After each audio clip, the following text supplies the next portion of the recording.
Le casting de l'adaptation live de One Piece par Netflix vient d'être révélé.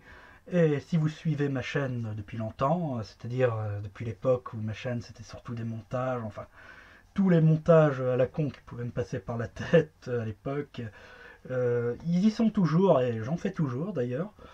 Hein, vous pouvez aller les voir si ça vous fait marrer, mais clairement c'est daté d'époque. Enfin bref, si vous suivez ma chaîne depuis longtemps, vous savez que je suis assez fan de One Piece. Et je dirais même que contrairement à d'autres fans de One Piece, je suis assez chaud, enfin je serais assez chaud pour une adaptation live de One Piece. D'ailleurs, à l'époque où je faisais mes montages à la con, j'avais fait quelques vidéos sur des possibles castings de ce que pourrait donner un film, une série live de One Piece. Enfin, si vous allez les voir, je vous préviens, les prenez pas vraiment au sérieux, hein, c'est fait un peu au pif par un ado des années 2000 qui regardait Smallville. Voilà, bref, c'est des montages d'époque, hein, c'est pas à prendre au pied de la lettre, hein, je vous le dis. Mais donc voilà, je suis le genre de fan qui serait assez chaud pour une adaptation live de One Piece. Alors je sais bien que beaucoup disent ouais c'est impossible à adapter les mangas shonen type Dragon Ball, One Piece en live action, c'est pas tu peux pas avoir le même délire, le même humour. Bah, tous ceux qui me répondent ça, je leur dis juste allez voir Crazy Kung Fu. Regardez Crazy Kung Fu de Stephen Chow. C'est-à-dire c'est pas la Kung Fu est seul, ouais, c'est-à-dire, c'est pas une adaptation proprement. Enfin, c'est pas une adaptation d'un manga qui existe, mais t'as tous les codes des mangas shonen dedans et un humour comparable et ça donne un film qui est en fait qui est génial. Donc voilà, je ne suis pas de ceux qui croient que c'est qu'une œuvre soit spécialement impossible à adapter, peu importe sa densité,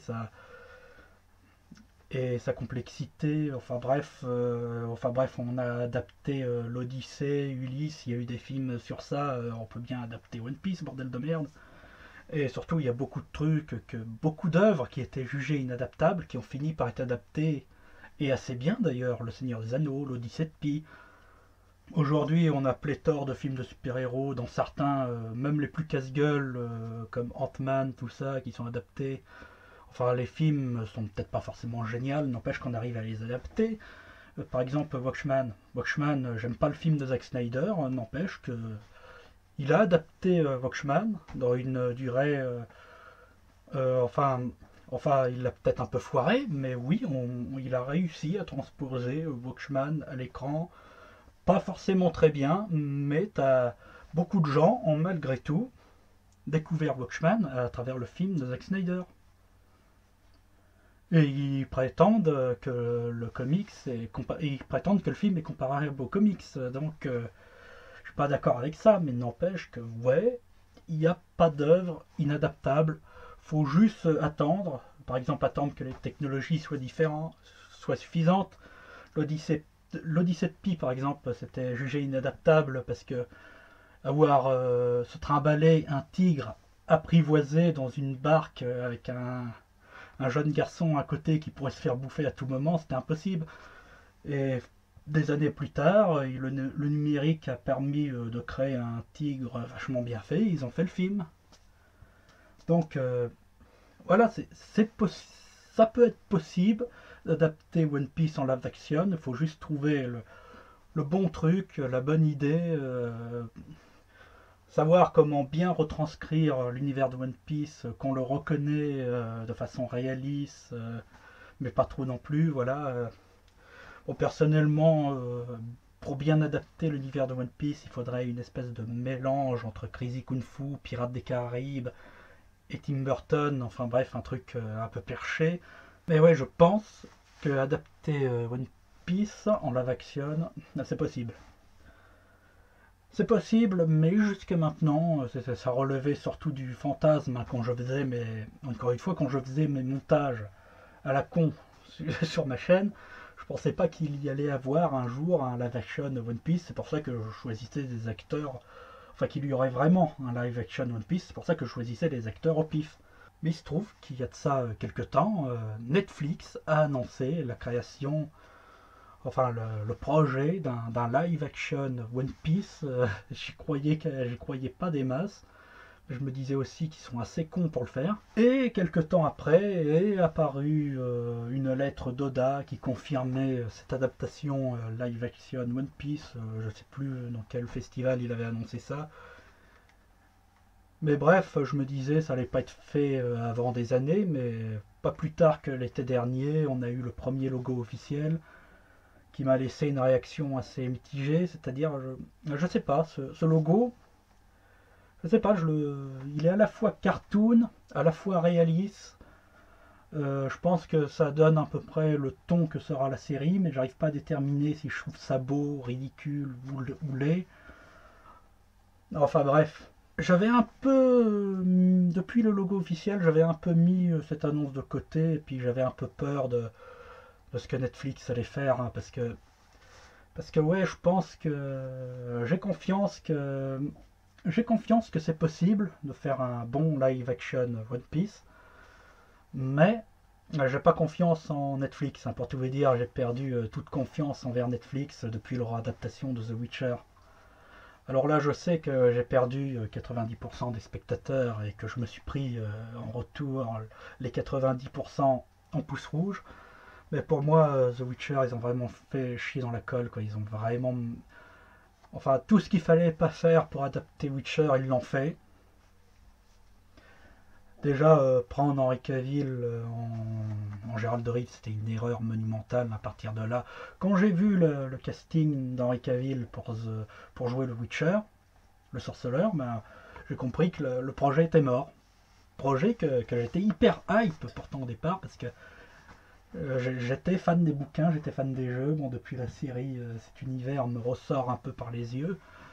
Mais ouais, vraiment, j'ai compris que la série était morte quand Henry Cavill a débarqué dans le projet. Et quand j'ai vu la saison 1, ça m'a donné raison. La saison 2, je passe ma chemin. De toute façon, tous les spin-offs et nouvelles saisons de The Witcher, ils ont directement fini dans mes restrictions d'accès. J'en entends plus parler. Voir adapté Netflix par les gens qui ont massacré The Witcher qui pourtant est plus simple à adapter, enfin plus abordable à adapter que One Piece, ça va, clairement, je flippais. J'étais pas, alors je disais pas, j'étais pas en train de dire que ça allait être de la merde, forcément, mais comme je vous l'ai dit, j'ai pas confiance en Netflix. Donc j'avais mis un peu, après la sortie du logo, tout ça, je prenais plus ça à la rigolade, quoi. J'avais mis ça un peu dans un coin. Je me suis dit, bah, on va voir comment ça avance. Si je vois que ça devient trop de la merde, moi je passerai mon chemin et puis voilà quoi. Mais dernièrement, le casting officiel a été révélé sur les réseaux sociaux à travers une vidéo. Et quand je dis le casting officiel, c'est réellement les 5 personnages principaux de la saison 1, donc Luffy, Zoro, Nami, Usopp, Sanji. Et je dois avouer que ce casting m'a beaucoup, disons, m'a rassuré. Je ne dis pas que la série va être géniale. Voilà, que la série soit nulle ou non, j'ai envie de dire, on jugera sur pièce. Mais le casting en lui-même ben, me satisfait. Je suis convaincu du choix des acteurs. Et je me suis dit que comme le début de ma chaîne c'était un peu des vidéos à la con sur ce genre de casting, etc. Bah, il fallait peut-être que je donne mon avis dessus, même si la plupart des autres vidéastes ben, l'a déjà donné dans des vidéos de meilleure qualité. Mais bon, bref, je vous laisse regarder leurs vidéos de présentation et puis on en parle après. Hello everyone, my name is Iñaki Godoy Caso. Hi, it's McKenyu. My name is Emily Rudd. Hi, my name is Jacob. My name's Tess Skylar. Guess what? I'm gonna be playing Luffy. But I'll be playing Zoro. I am so beyond excited to be playing Nami in One Piece. And I'm playing Usopp. I am very excited to be playing Sanji. Also, shout out to Ichiro Oda for drawing these tees for us. But yeah, that's me, the guy on the shirt. Custom made by Oda Sensei. The pirates! They're coming! Yes! Woo! I I can't wait to become the Pirates King! Welcome to the Straw Hats. Et donc voici le casting des acteurs qui ont été choisis pour incarner l'équipage du chapeau de paille en live action, hein, pour donner vie aux 5 premiers héros de One Piece, quoi, les 5 auxquels on est le plus attaché au final. Et oui, ce casting m'a rassuré. Parce que en fait, vraiment, je m'attendais à pire de la part de Netflix, quoi. Mais vraiment, je m'attendais à pire. Parce que vraiment, je m'attendais à ce qu'ils massacrent les personnages comme ils ont massacré The Witcher. Moi, je suis désolé, je compare souvent je vais souvent faire des comparaisons à la série The Witcher. Mais pour moi, The Witcher, c'est vraiment la quintessence de tous les travers des adaptations Netflix. Voilà, on avait un peu peur qu'ils prennent des... Enfin, bon, on va rentrer tout de suite dans les sujets polémiques, hein. J'avais un petit peu peur du fameux cahier des charges de Netflix.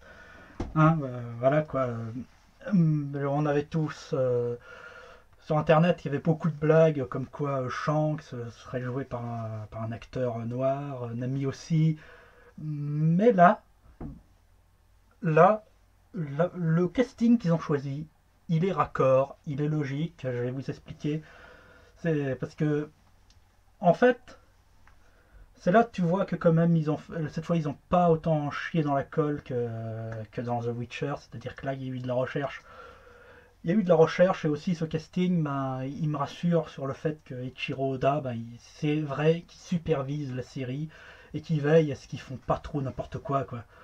Voilà, Eiichiro Oda, au final, c'est pas Akira Toriyama, hein, c'est pas comment il s'appelle l'auteur de The Witcher, c'est pas Hans Jajowski, enfin bref, désolé si j'écorche son nom, mais le mec m'a déçu. Enfin, l'auteur de The Witcher, c'est pas l'auteur de The Witcher. Eiichiro Oda, il veille à ce que son univers, son œuvre, Netflix chie pas dans la colle avec. Et ça, vraiment, ça m'a rassuré quand j'ai vu ce casting. Parce que, si vous voulez, Eiichiro Oda, il a... Dans un courrier des fans, dans le manga, je sais plus comment... Excusez-moi, j'ai un trou. Ça s'appelle les SAB, un truc comme ça, non? J'ai un trou. Mais bon, il avait dit de quelle nationalité serait leur personnage dans le monde réel. Bon alors, en vrai, ce truc-là, hein, faut pas le prendre au sérieux, c'est de la blague, hein, tout simplement parce que en vrai, l'univers de One Piece, c'est pas le monde réel, en vrai. Faut pas le prendre au pied de la lettre, hein. Dans l'univers de One Piece, t'as pas un pays qui s'appelle littéralement France, tu vois. Non, mais par contre, du coup, le choix de casting, il sort pas de nulle part. Ça vient d'un truc qui a été décidé par l'auteur. Et du coup, là, on a de la diversité dans le casting, mais de façon intelligente. Hein, c'est pas comme dans The Witcher où c'est censé se passer dans un monde de fantaisie médiévale inspiré de la Pologne, un monde moyenâgeux, médiéval, très raciste, et dedans, vas-y que t'as Yennefer, elle est là, elle est indienne, tout le monde s'en branle. Voilà, alors que là c'est justifié par ce qu'a dit l'auteur, mais c'est aussi justifié parce que One Piece, c'est un voyage autour du globe, même si c'est pas le monde réel, c'est autour du globe, et ça serait très bizarre que dans l'univers de One Piece, que ça soit uniquement peuplé d'asiatiques, de japonais. Voilà, moi par exemple, on me dirait, le royaume d'Alabasta, c'est des Égyptiens, je dirais oui, c'est logique. Wano, c'est des Japonais, c'est le pays des Japonais, enfin c'est le Japon de l'univers One Piece, je dirais oui, logique. Et donc, ouais, ces acteurs, je trouve qu'ils sont bien choisis. Alors, je suis encore un peu mitigé pour certains. Il faudrait surtout les voir en costume, en costume, maquillé, dans la situation, pour se faire une idée. Mais déjà, je trouve qu'il y a quelque chose qui fonctionne. Par exemple, dans le rôle de Luffy, on a Inaki Godoy, qui est d'origine mexicaine. Bon, Oda l'avait décrit Luffy comme brésilien. J'ai envie de dire que ça passe, hein, on reste dans un pays d'Amérique latine, hispanique. Enfin au Brésil, enfin non, au Brésil parlant portugais, je raconte de la merde, hein. Déjà qu'avec tout ce que j'ai dit avant. Enfin, bref, donc oui, on est assez raccord. Alors je vois beaucoup de commentaires positifs qui me disaient ouais, mais qu'est-ce que c'est que ça? Qu'est-ce que c'est que cette gueule de Mexicain, son charisme avec un mono sursis? Bah, en fait, justement, c'est ça qui fonctionne. C'est que Luffy, c'est pas une montagne de charisme au départ. C'est au contraire, Luffy, quand il arrive quelque part et qu'il dit je vais être le roi des pirates, ben, personne ne le prend en sérieux parce que le gars il arrive, il a des tongs, un vieux short, une vieille chemise, un chapeau de paille, les gens ils le prennent pour un paysan. Et du coup, que l'acteur de Luffy ben, ressemble un peu à un petit gars quelconque que tu te dis. Enfin, qu'il soit pas badass, c'est logique. Après, Luffy, faut qu'il soit badass aussi, hein, et du coup, là, l'acteur est Inaki Godoy, de ce que j'ai vu, de sa façon de jouer, parce que j'ai un peu essayé de voir un peu. Enfin, j'ai fait des recherches depuis le casting. J'ai fait plus de recherches pour voir un peu de quoi ils étaient capables de faire. J'ai vu des extraits de leurs films, leurs réseaux sociaux, tout ça. Et je pense qu'il va être il va hyper bien jouer le Luffy un peu débile, un peu rigolo au naturel. Par contre, et même dans la vidéo, il a une espèce d'énergie. Alors tu sens un peu que la vidéo, ils l'ont un peu tourné dans cette optique-là. Ils leur ont dit bon, essayez de jouer un peu vos persos, là, que les gens y croient, parce que s'ils voient vos gueules telles quelles, ils vont faire mais voilà, et vas-y, essaye d'avoir de l'énergie à la Luffy, allez. Et du coup, ça passe bien. Ouais, parce que on lui a dit. Ouais, en fait, Luffy, il a l'air d'avoir une bonne énergie, une bonne tête de comique, hein. Il a l'air d'avoir un talent comique, et je pense que ça va fonctionner de ce côté-là. Après, Luffy, c'est aussi de la baston. Est-ce qu'il sera capable d'être crédible dans les moments badass, dans les moments où il s'énerve? C'est là où on peut se poser des questions, clairement. Ensuite, dans le rôle de Roronoa Zoro, on a Akenyu Arata, acteur américano-japonais, hein, il est métis apparemment. En vrai, l'acteur, au début comme ça, j'ai fait. Déjà, il a respecté la description de Oda, parce que d'après la description de Oda, Zoro c'est le seul japonais dans l'équipage, et même si dans mes vidéos personnelles vous verrez que j'ai pris des acteurs un peu au pif pour Zoro, voilà. En vrai, Zoro, je pense que oui, c'est logique qu'il soit japonais, c'est un peu le samouraï de la bande, le ronin. Et Akenyu Arata, il a joué dans. Parce que, encore une fois, j'ai vu ce qu'ils étaient capables de faire, il a joué dans beaucoup. Enfin, il a joué dans quelques adaptations live de manga, notamment les films Kenshin. Le troisième, si je dis pas de conneries, que j'ai pas vu. J'ai pas vu le troisième encore, mais les autres sont bons. Et donc, niveau physique, niveau aptitude, je pense qu'il aura ce qu'il a pour jouer Zoro. Le problème, c'est que là, quand tu le vois au naturel, comme ça, et sur ses photos Instagram, bah en fait, il a un côté un peu trop propre sur lui, si vous voulez. Alors que Roronoa Zoro, c'est un mec qui, à la base, il a une tête de dur, vous voyez. Hein, c'est-à-dire, il a tout le temps les sourcils.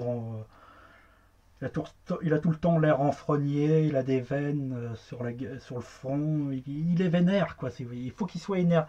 Zoro, il faut que ça soit un mec énervé, et là, quand tu le vois là, il a un peu l'air d'un chanteur K-pop. Certains ont fait cette remarque, oui, mais bon, après, là, c'est ses photos naturelles, c'est ses photos pour son book de comédien.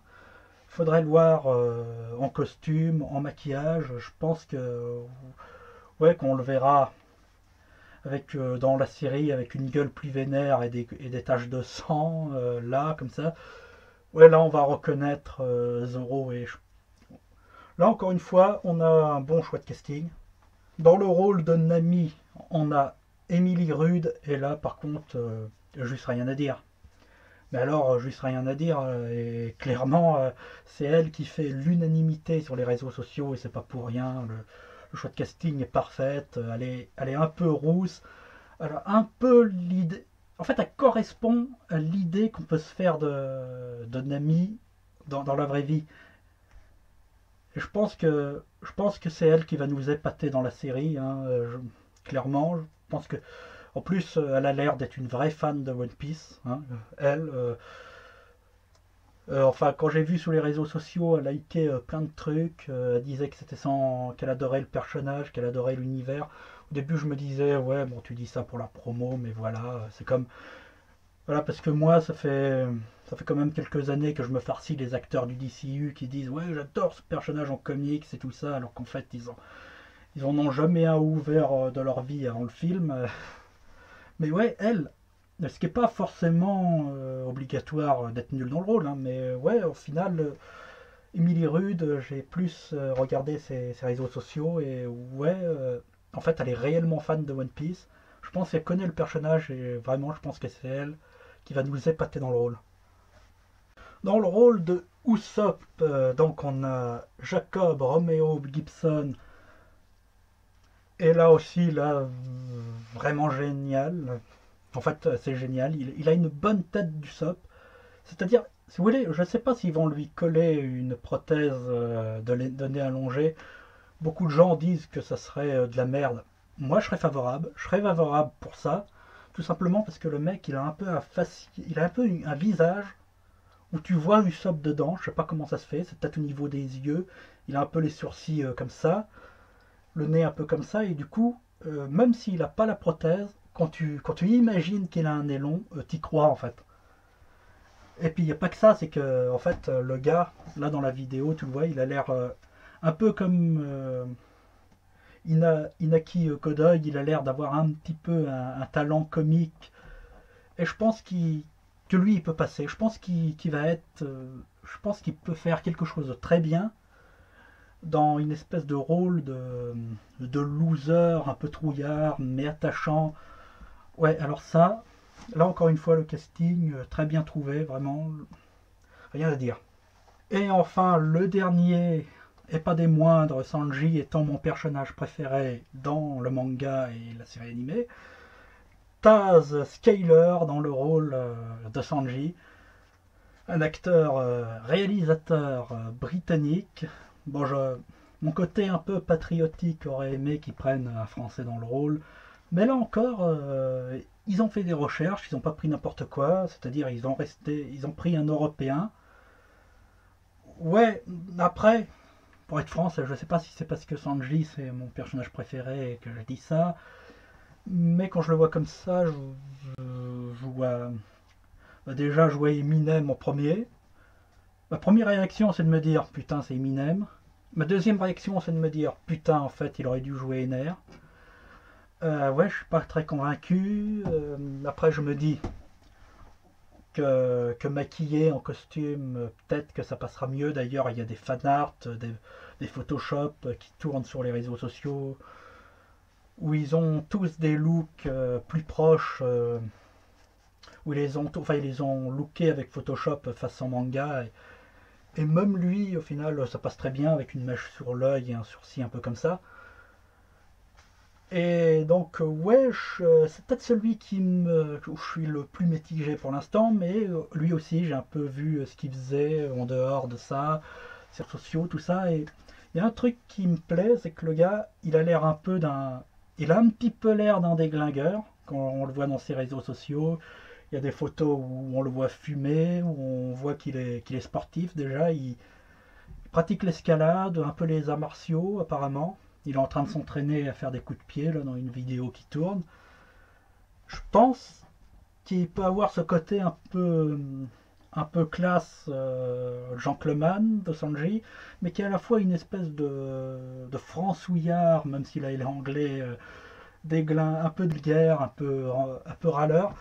Ça, je demande à voir. Je demande à voir. Lui, pour l'instant, je suis peut-être plus positif qu'au départ en voyant la première photo, depuis que j'ai un peu vu ce qu'il faisait à côté, mais ouais, pour l'instant, c'est celui où je demande à voir, celui que je demande le plus à voir looké. En vrai, que voilà, ce casting me plaît. Voilà, que la série soit nulle ou mauvaise, on jugera sur pièce, lol, encore une fois. Mais l'idée derrière le casting est bonne, et même si la série est mauvaise, bah ça se trouve, le casting restera un bon choix. Et parce que c'est pas forcément voilà, c'est pas forcément lié. Vous voyez, on peut avoir un casting qui est très bon dans un film de merde, hein. Pareil pour les séries, on peut avoir une série qui est très bonne et un mauvais choix de casting dedans, ce qui n'est pas le cas de The Witcher, qui est nul à chier de tous les côtés. Mais ouais, dans ce casting-là, il m'a rassuré sur la série, il m'a un peu rassuré qu'ils partent peut-être dans une bonne direction, et depuis j'ai fait plus de recherches sur la série. Enfin, on commence un peu à entrevoir où est le projet, que selon les scénaristes, Ichiro Oda est plus lié qu'on pouvait s'y attendre dessus, etc. Et donc, ouais, là, en fait, au départ, j'étais curieux, mitigé. Là, je suis curieux. Je suis passé de curieux à tendance positive. Et très franchement, je m'y attendais pas quand même. Voilà, c'est peut-être la série qui va me réconcilier avec One Piece, enfin avec Netflix, pardon. Parce que cette série, comme ça part, ça va peut-être être l'antithèse de l'adaptation à The Witcher. Ouais, non, mais parce que déjà, autre comparaison à The Witcher, c'est que dans le casting là, qui nous est présenté, il n'y a pas une star, il n'y a pas une grosse star ou une tête connue. Et alors, ils ont déjà joué dans des films, hein, mais personne, c'est pas des grosses stars, si vous voulez. Et du coup, ça me rassure. Ça aussi, c'est pas comme The Witcher où vas-y, on te prend Henry Cavill, qui était populaire parce qu'il a joué Superman dans le DCU, parce qu'il a joué dans Mission Impossible. Voilà, du coup, on va pouvoir ramener sa popularité naissante des réseaux sociaux et puis tout ça. Voilà, bon, après, on t'essaye un peu de te le vendre sur les réseaux sociaux, comme quoi il est fan du bouquin et tout ça, mon cul, je m'en fous, moi. Là, c'est pas pareil. Là, on a des acteurs qui sont quasiment inconnus, et du coup, bah, on va pas voir l'acteur qui est derrière, comme c'est le cas avec Henry Cavill. C'est pas la star Henry Cavill, enfin la star, enfin la célébrité, quoi. Je sais pas comment on pourrait dire, la vedette Henry Cavill qui interprète le personnage de roman et de jeu vidéo Geralt de Rive. Non, là c'est Monkey, là si vous voulez, c'est Luffy qui va être interprété par Inaka Kodai, vous voyez, c'est-à-dire là on va pouvoir identifier l'acteur en perso et pas à sa carrière d'avant, et ça déjà ça c'est un bon point. Voilà, et ça c'est un très bon point pour le casting. Et pourquoi je suis aussi enthousiaste pour la série à cause d'un casting? Parce que, comme je vous l'ai dit, ça démontre un peu la direction où ils veulent aller. C'est que, mine de rien, quand tu as une bonne idée de casting, bah, ça prouve que tu as pris le sujet avec soin, si vous voulez. C'est pas comme le DCU. Le DCU, c'est au pif. Tu as le Jason Momoa en Aquaman, tu t'en as rien à foutre s'il ressemble à Aquaman ou non. Tu as Ezra Miller en Flash, rien à foutre. De toute façon, si les personnages collent pas avec l'acteur, bah, tu changes pas d'acteur, non, tu réécris le personnage, ce qui m'énerve dans le DCU. Là non, là le casting il a l'air d'être fait pour rendre justice au personnage, et franchement j'ai hâte j'ai hâte de voir comment le projet va bouger, va évoluer. Et surtout, on va voir si on peut en reparler quand il y aura d'autres trucs intéressants sur le sujet, des trailers, des photos de tournage, tout ça. Nous verrons bien si j'ai le temps de le faire.